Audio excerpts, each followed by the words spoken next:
Welcome to Prince Shortened House, Exercise 7 and 8, Monthly Progressive, April 2021. I will dictate this matter at the rate 80 words per minute and after that repeat 100 words per minute. Be ready.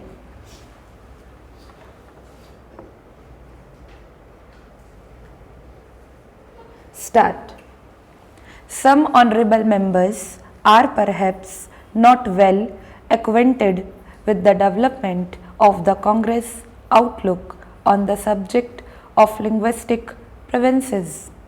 Undoubtedly, in the 20s, we were strongly in favor of all work being done in the language of the area in order to enable the local people to play their part.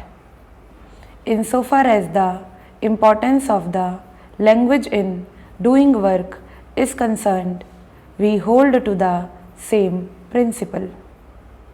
But let us not mix up two things, namely the importance of the development of a language and linguistic boundaries. The two are not the same thing.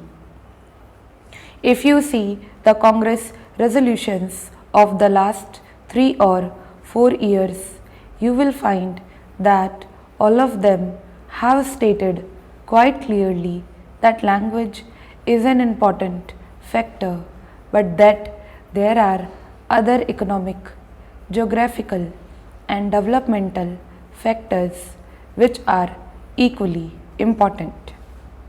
Finally, the most important factor, the overriding factor, is the unity of India. That is what the Congress has been saying all along.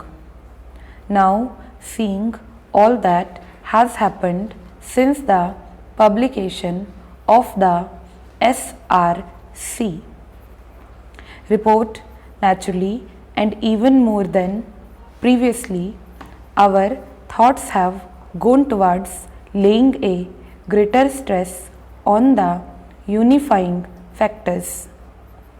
We have been discussing the 5-year plan and thinking more and more in economic and developmental terms. Take Bengal and Bihar. The area between Bengal and Bihar is the richest industrial area of India, and no doubt in a few years' time it will grow into the most heavily industrialized area. For developmental reasons, it was of a very great advantage to Bihar and Bengal to work that area jointly. We have had enough experience in the last 5 years of small matters being delayed because two governments had to deal with them and pulled in two different directions. I am merely pointing out that in this case there were valid reasons.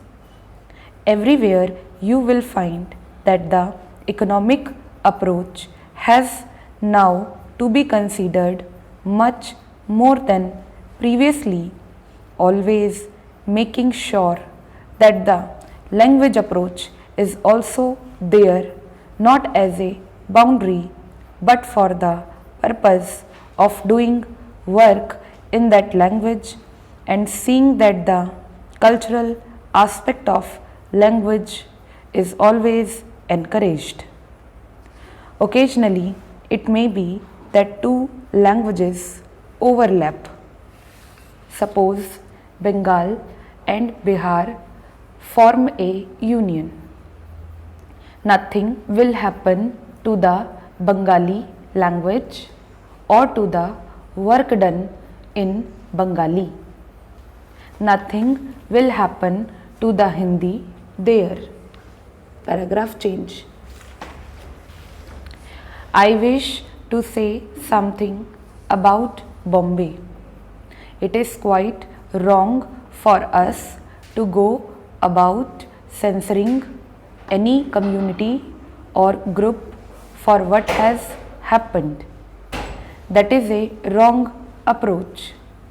There is no doubt what has happened in Bombay is disgraceful.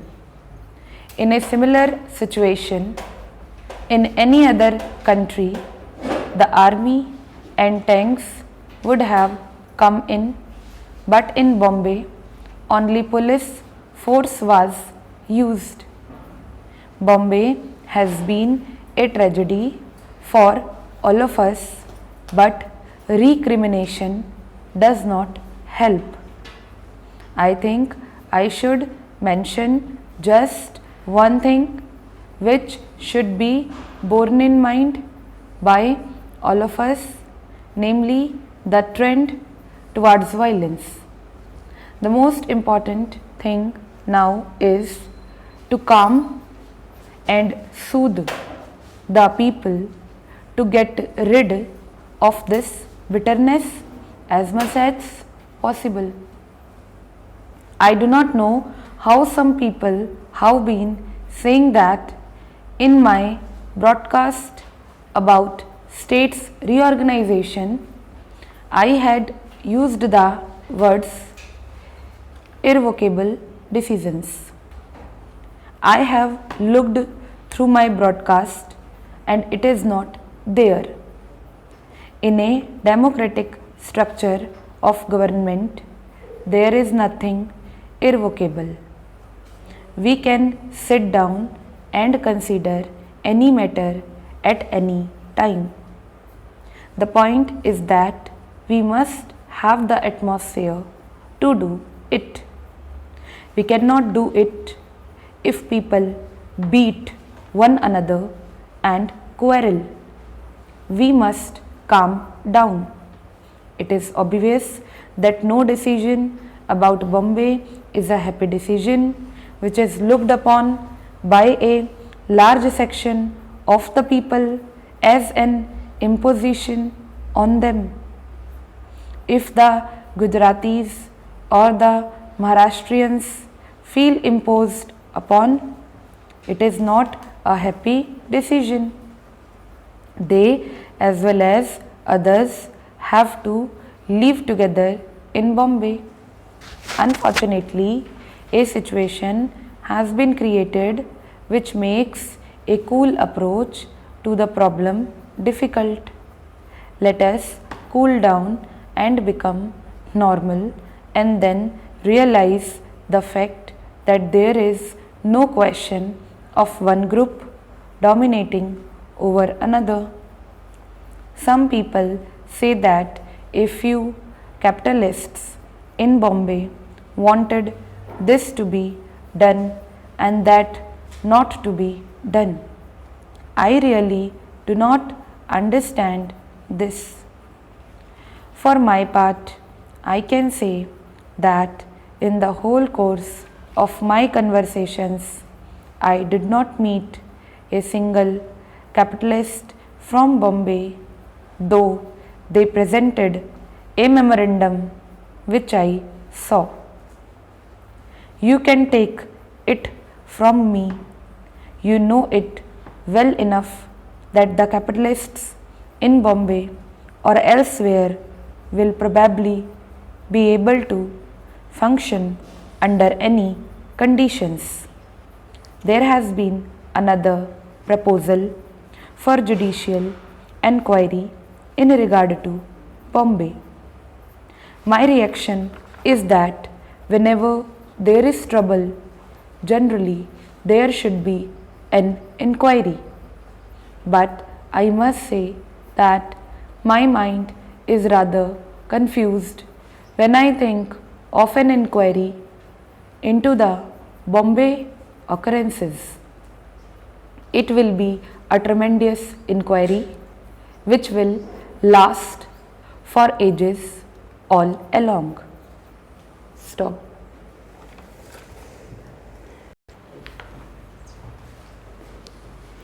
Repeat 100 words per minute.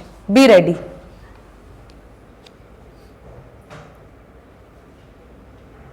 Start.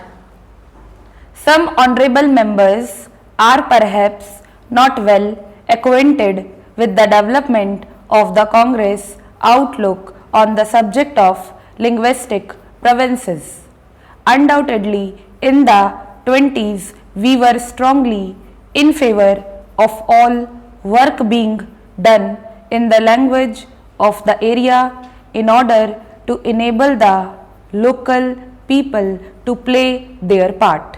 Insofar as the importance of the language in doing work is concerned, we hold to the same principle. But let us not mix up two things, namely the importance of the development of a language and linguistic boundaries. The two are not the same thing. If you see the Congress resolutions of the last 3 or 4 years, you will find that all of them have stated quite clearly that language is an important factor, but that there are other economic, geographical and developmental factors which are equally important. Finally, the most important factor, the overriding factor, is the unity of India. That is what the Congress has been saying all along. Now, seeing all that has happened since the publication of the SRC report, naturally and even more than previously, our thoughts have gone towards laying a greater stress on the unifying factors. We have been discussing the 5-year plan and thinking more and more in economic and developmental terms. Take Bengal and Bihar. The area between Bengal and Bihar is the richest industrial area of India, and no doubt in a few years' time it will grow into the most heavily industrialized area. For developmental reasons, it was of very great advantage to Bihar and Bengal to work that area jointly. We have had enough experience in the last 5 years of small matters being delayed because two governments had to deal with them and pulled in two different directions. I am merely pointing out that in this case there were valid reasons.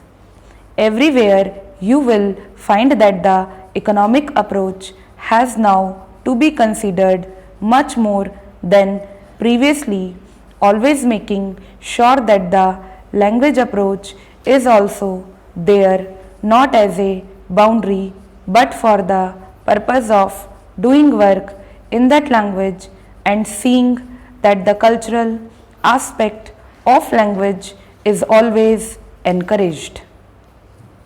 Occasionally, it may be that two languages overlap. Suppose Bengal and Bihar form a union.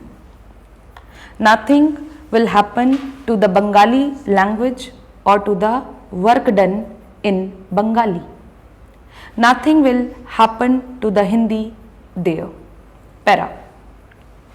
I wish to say something about Bombay.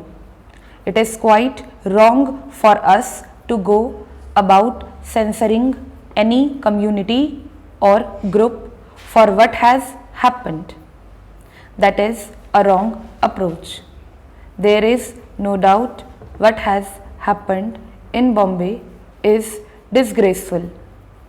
In a similar situation in any other country, the army and tanks would have come in, but in Bombay only police force was used. Bombay has been a tragedy for all of us, but recrimination does not help.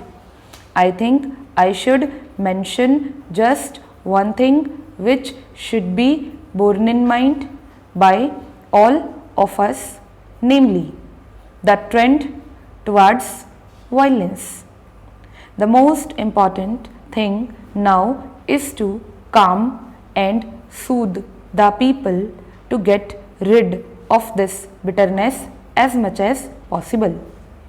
I do not know how some people have been saying that in my broadcast about states reorganization, I had used the words irrevocable decisions. I have looked through my broadcast and it is not there. In a democratic structure of government, there is nothing irrevocable. We can sit down and consider any matter at any time. The point is that we must have the atmosphere to do it. We cannot do it if people beat one another and quarrel. We must calm down. It is obvious that no decision about Bombay is a happy decision which is looked upon by a large sections of the people as an imposition on them. If the Gujaratis or the Maharashtrians feel imposed upon, it is not a happy decision. They as well as others have to live together in Bombay. Unfortunately, a situation has been created which makes a cool approach to the problem difficult. Let us cool down and become normal and then realize the fact that there is no question of one group dominating over another. Some people say that a few capitalists in Bombay wanted this to be done and that not to be done. I really do not understand this. For my part, I can say that in the whole course of my conversations, I did not meet a single capitalist from Bombay, though they presented a memorandum which I saw. You can take it from me, you know it very enough, that the capitalists in Bombay or elsewhere will probably be able to function under any conditions. There has been another proposal for judicial inquiry in regard to Bombay. My reaction is that whenever there is trouble, generally there should be an inquiry. But I must say that my mind is rather confused when I think of an inquiry into the Bombay occurrences. It will be a tremendous inquiry which will last for ages all along. Stop.